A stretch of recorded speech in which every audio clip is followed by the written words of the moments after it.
Hola mi gente querida, bienvenidos a un nuevo vídeo de Apagón y Fútbol. Hoy le traemos la historia del jugador más importante de la historia del fútbol uruguayo, Odulio Varela. Empecemos con el nuevo vídeo.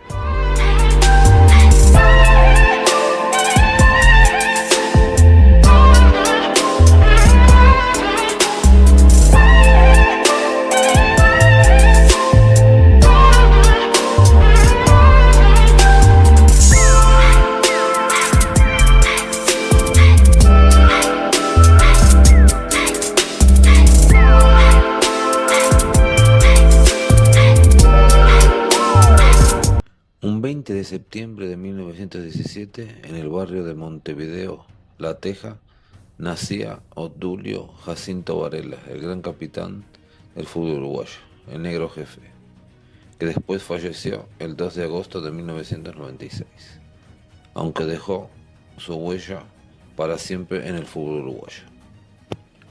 Odulio Varela fue la figura y la pieza clave en la conquista del Mundial de 1950 en Brasil.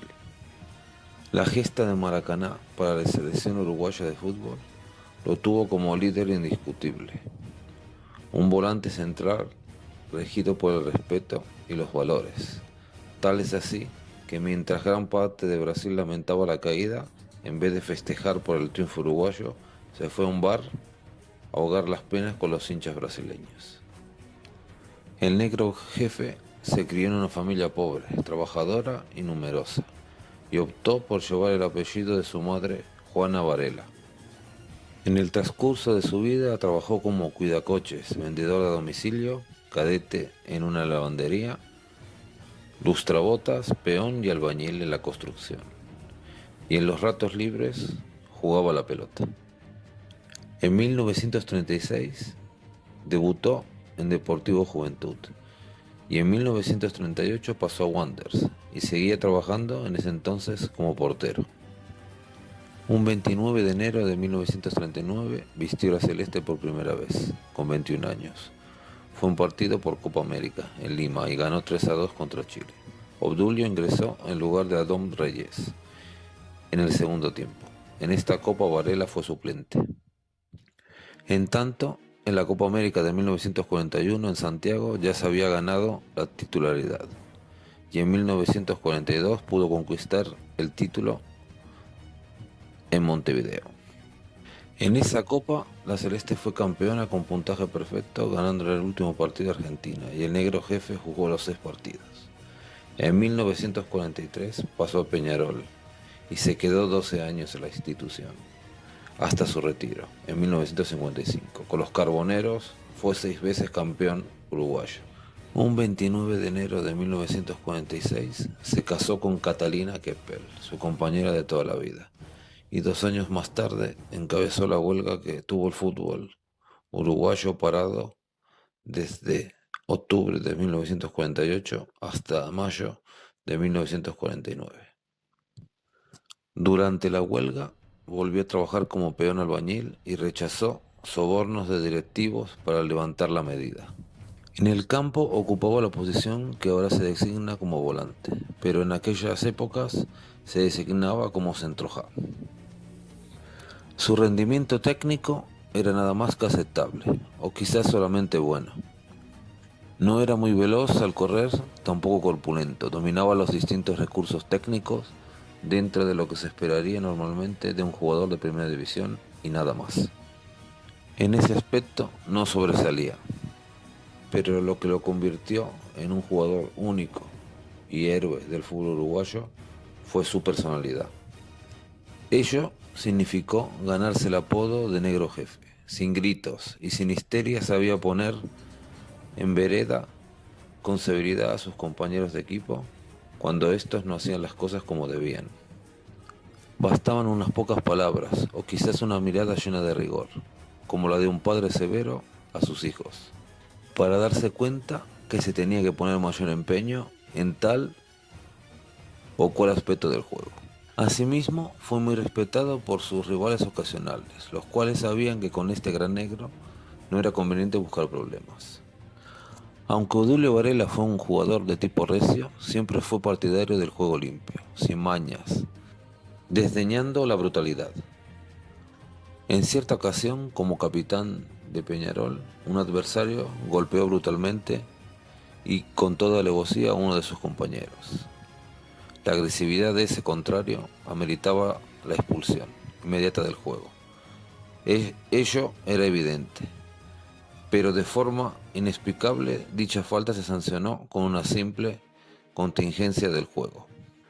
Entonces Obdulio Varela tomó de inmediato el balón, se dirigió al juez y de manera respetuosa le observó que si en algún momento algún jugador de su equipo, es decir Peñarol, cometía semejante acto de brutalidad, le pedía por favor que lo expulsara de la cancha, puesto que él, como capitán, no podía tolerar que uno de los suyos realizara semejante acto tan desdeñable.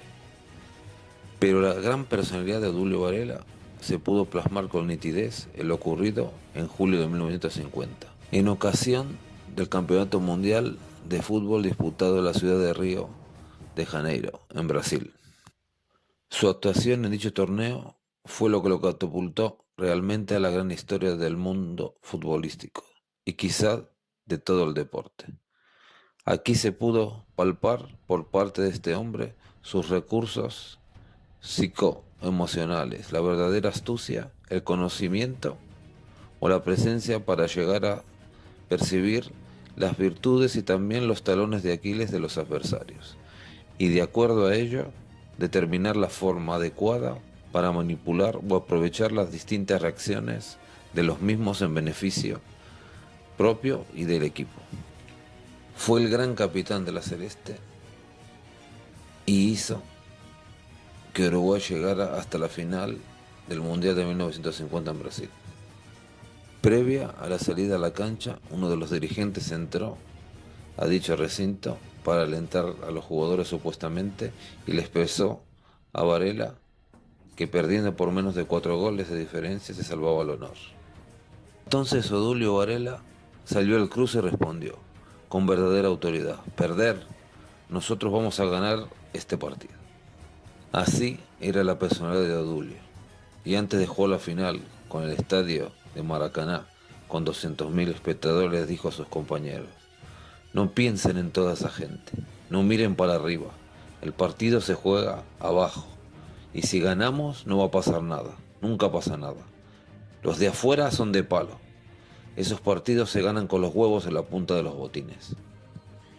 Y justo en el túnel, antes de salir a la cancha, Odulio Varela agregó algo muy importante: muchachos, si los respetamos a los brasileños, nos caminan por arriba. Vamos a salir a ganar el partido. Con estas directivas del gran capitán, el equipo salió a la cancha, incluso lo hicieron despacio, caminando, como dando a entender que estaban muy, pero que muy tranquilos. El comienzo del encuentro fue muy favorable al equipo brasileño, el cual mediante su accionar estaba demostrando claramente que era el favorito. Jugadas claras de gran precisión, lo que de alguna forma hizo lucir reiteradas veces al arquero uruguayo Roque Gastón Máspoli. Brasil seguía dominando el juego, atacando constantemente, pero estaba ocurriendo algo llamativo. Los locales no podían convertir ningún gol. Es cierto que dominaban el juego, que ellos eran los que tenían en forma repetitiva el balón en sus pies, pero la defensa uruguaya era un verdadero muro de acero. De esta forma concluyó el primer tiempo 0-0, lo que de todas formas ya otorgaba la Copa del Mundo a los locales, que con solo empatar ya eran campeones. Comenzó el segundo tiempo y ante el descuido de la defensa uruguaya, apenas a los 2 minutos de iniciado el juego, el equipo brasileño convierte un gol. Si la entrada de estos al estadio había sido apoteósica, en esta ocasión el grito eufórico de los asistentes al encuentro se escuchó prácticamente a varios kilómetros del estadio. Todo Brasil estaba radiante, eufórico. Ya podían comenzar a festejar. Pero a continuación ocurrió un hecho insólito, sumamente llamativo y que tomó a todos por sorpresa. Fue una situación que verdaderamente hizo historia, como de cierta forma paralizó tanto a brasileños como uruguayos, y que causó una especie de quiebre en el desarrollo del encuentro, que revirtió todo lo realizado hasta ese momento por ambos contrincantes. Fue una situación que nadie hubiera imaginado. Ni bien el jugador albino Cardoso Friaca convirtió su tanto, Odulio Varela tomó rápidamente la pelota y sin desprenderse de ella se dirigió al juez Mr. George Harris para quejarse que para él ese gol debía anularse. Había sido hecho en situación de fuera de juego. Obviamente el negro jefe hizo su reclamo en idioma español, pero como el árbitro de las Islas Británicas no hablaba dicho idioma, hubo que llamar a un intérprete. Este tardó en llegar, con lo cual el tiempo estaba pasando y por dicho motivo el reinicio del juego se demoraba. El parlamento entre el capitán de los uruguayos y el árbitro del partido se prolongó durante varios minutos. Ello causó lo que Odulio Varela esperaba, el objetivo tan esperado, dado que él sabía muy bien lo que ello significaría, enfriar a los brasileños, tanto jugadores como también al público. Luego de ello, le dijo a sus compañeros, con espíritu pero que muy positivo, bueno, se acabó ahora, vamos a ganarles a estos japoneses, términos que utilizaba con frecuencia para referirse a cualquier extranjero. De esta forma, el negro jefe le entregó el balón a Mr. Harris para iniciar el juego. El estadio se quedó en silencio. Brasil ganaba 1-0, pero por primera vez los jóvenes uruguayos comprendieron que el adversario era vulnerable. Cuando movieron la pelota, los orientales sabían que el gigante tenía miedo. Todo era muy cierto, dado que Julio Varela tuvo toda la razón. Los uruguayos comenzaron a dominar el juego, de tal forma que a los 17 minutos del segundo tiempo, Juan Alberto Chafino produjo el empate. Los brasileños no lo podían creer, les habían igualado en el marcador. Esto ya no era ni sombra de lo que había sido en los encuentros anteriores y tampoco se había manejado durante el primer tiempo de ese encuentro. Estaban como congelados, en cierta forma como asustados. De todas maneras, con solo mantener el empate, ya eran virtualmente los campeones del mundo.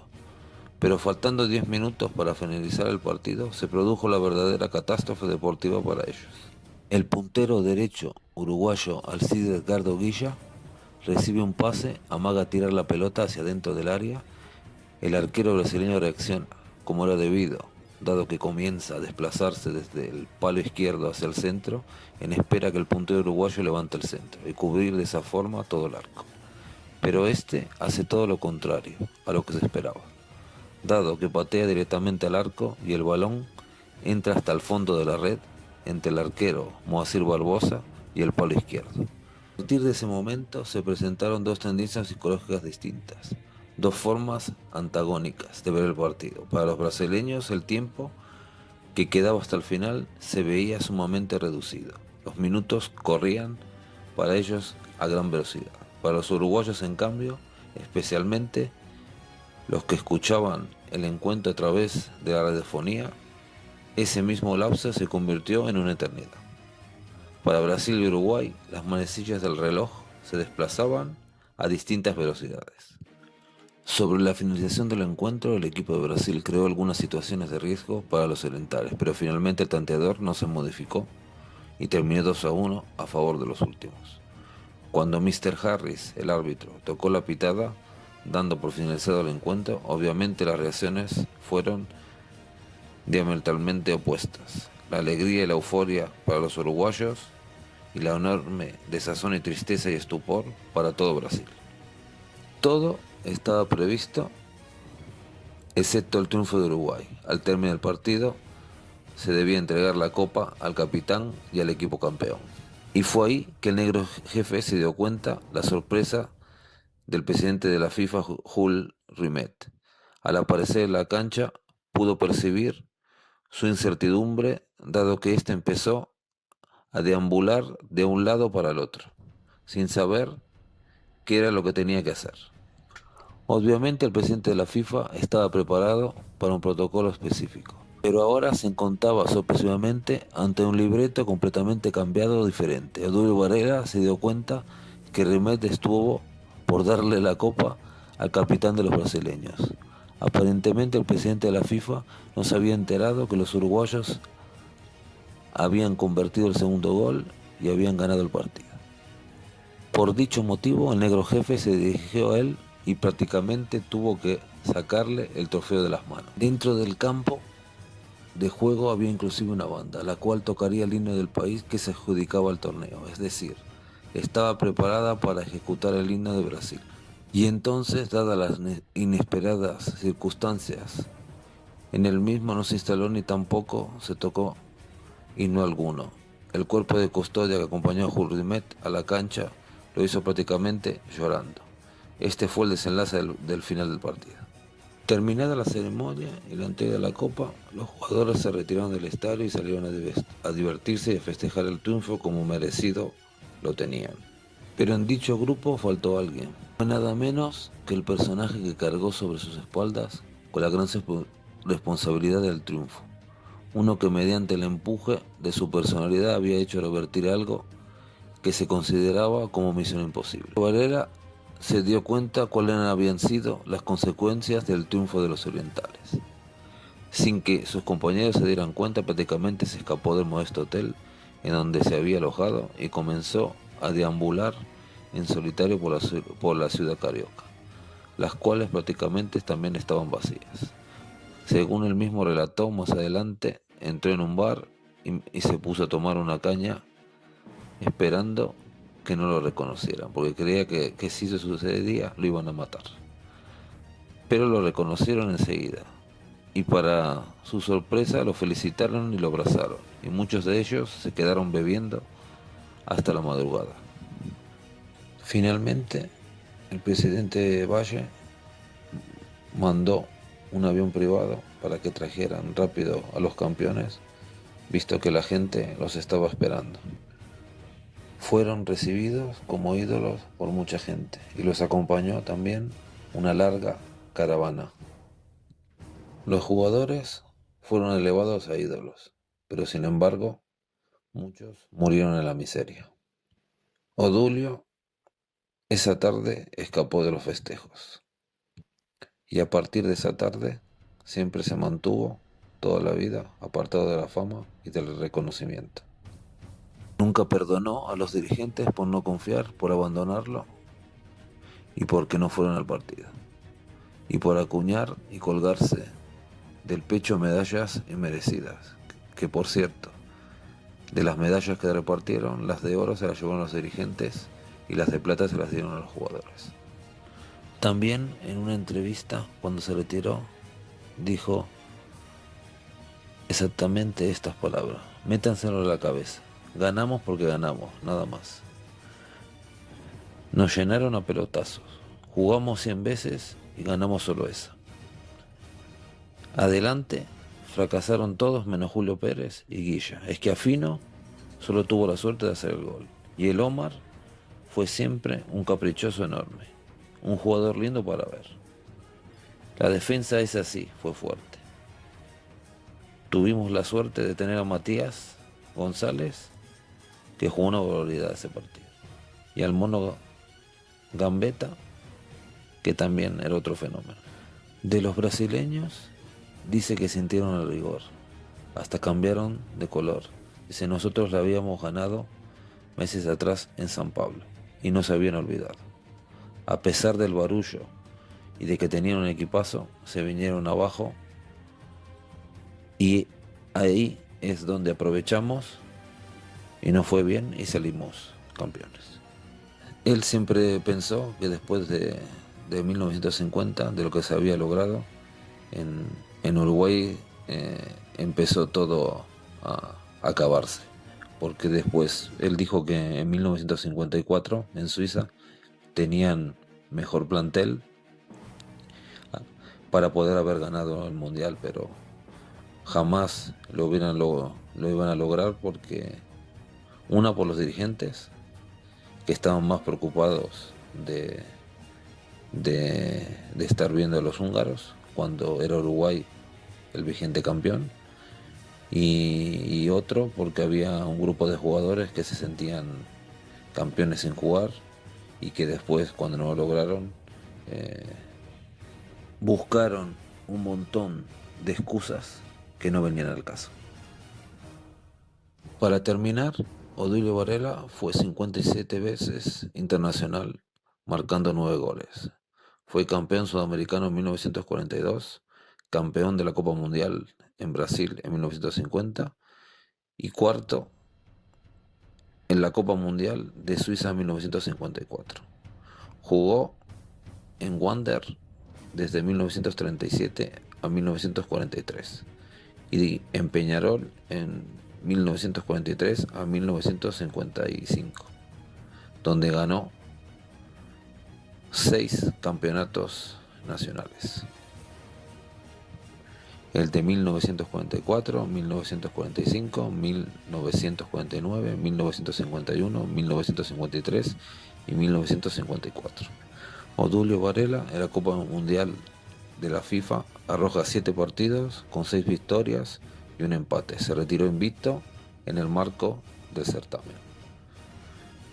Con lo que obtuvo del premio tras ganar la Copa Mundial de 1950, Odilio Varela apenas pudo comprarse un auto modelo 1931, que se lo robaron la semana siguiente.